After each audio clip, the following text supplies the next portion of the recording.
Hello friends, स्वागत है stock news Bharat में। अगर आप मेरे चैनल पे पहली बार विजिट कर रहे हैं तो सब्सक्राइब करें ताकि आपको लेटेस्ट इन्फॉर्मेशन मिलता रहे। आज हम जिस स्टॉक के बारे में बात करने वाले हैं इसका नाम है OFSS यानी कि ओरिकल फाइनेंशियल सर्विसेज सॉफ्टवेयर, और जानेंगे कि आने वाले 3 से 4 सप्ताह में यानी कि शॉर्ट टर्म में ये स्टॉक जो है कहाँ तक हमारा टारगेट हो सकता है और इसके बाद जो है हमारी रणनीति जो है क्या रहनी चाहिए। तो सबसे पहले अगर देखा जाए तो वीकली चार्ट पर इस स्टॉक को लेकर के आते हैं और देखने में ये आ रहा है कि ये स्टॉक डाउन स्लोपिंग ब्रेकआउट किया है। ये अच्छे खासे वॉल्यूम के साथ एक ब्रेकआउट दिया है। इसमें जो है पार्टिसिपेशन इन्वेस्टर के बढ़ने के संकेत दिखाई दे रहे हैं। बाइंग सपोर्ट इस समय जो है 100 SMA के पार देखा गया है और इस समय ये स्टॉक अपने लगभग जो है सभी मूविंग एवरेज के ऊपर दिखाई दे रहा है।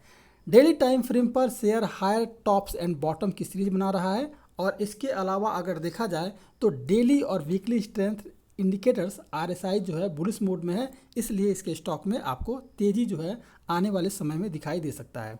बात करें इस स्टॉक की तो फिलहाल ये 3385 के करीब ट्रेड कर रहा है। आने वाले समय में इस स्टॉक में अगर थोड़ी बहुत अगर गिरावट दिखाई देती है तो 3360 रुपये के करीब जो है इस स्टॉक में खरीदारी करें। टारगेट जो हमारा रहेगा वो लगभग 3700 रुपये से लेकर के 3800 के बीच में रह सकता है। और अगर आप देखेंगे अगर 6 महीना के चार्ट पर देखिए तो ये स्टॉक 6 महीना पहले यानी कि अगर देखा जाए तो अप्रैल के महीने में ये स्टॉक आपका लगभग 3600 के करीब था और वहाँ से जो है फिर इसके बाद गिरावट देखने को मिली और अभी ये स्टॉक आपके जो है 3385 के करीब जो है इस समय ये स्टॉक ट्रेड कर रहा है। यानी कि अभी इसके स्टॉक में आपको यहाँ से लगभग 12 से लेकर के 15% तक का रिटर्न जो है मिल सकता है शॉर्ट टर्म में। तो फिलहाल इस स्टॉक में निवेश करने की सलाह रहेगी। इंट्राडे की बात करें तो अगर कहीं से भी किसी भी तरह का अगर पहले शॉर्ट टर्म की अगर कहा जाए तो इस स्टॉक में अगर आपको स्टॉप लॉस जो रखना है वो लगभग जो रहेगा 3130 रुपये का स्टॉप लॉस रहेगा।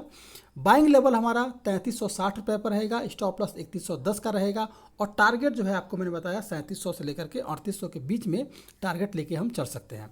अब अगर देखा जाए इस स्टॉक में इंट्राडे की बात करें तो अगर कहीं से भी इसके स्टॉक में निगेटिव सेंटीमेंट बना, मार्केट में निगेटिव सेंटीमेंट बना और अगर गिरावट आती भी है तो ये स्टॉक जो है 3373 रुपये पर पहला सपोर्ट लेता हुआ आपको दिखाई दे सकता है। इसके बाद अगर गिरावट आई तो फिर ये स्टॉक आपको 3348 रुपये के करीब जो है जाता हुआ दिखाई दे सकता है। तो दो स्टॉप लॉस नीचे के रहेंगे। टारगेट जो नीचे का रहेगा वो पहला आपका रहेगा 3370 रुपये का और दूसरा अगर देखा जाए तो उसके बाद आपको 3348 रुपये का। पॉजिटिव सेंटीमेंट रहा तो इस स्टॉक में अगर ये स्टॉक 3390 रुपये को क्रॉस करता है तो फिर ये स्टॉक आपको 3450 रुपये का लेवल जो है इंट्राडे में दिखाई दे सकता है। शॉर्ट टर्म के लिए पहले ही मैंने बताया है। तो अगर आप मेरे चैनल पे पहली बार विजिट कर रहे हैं तो सब्सक्राइब करें ताकि ऐसे ही आपको लेटेस्ट इन्फॉर्मेशन मिलता रहे।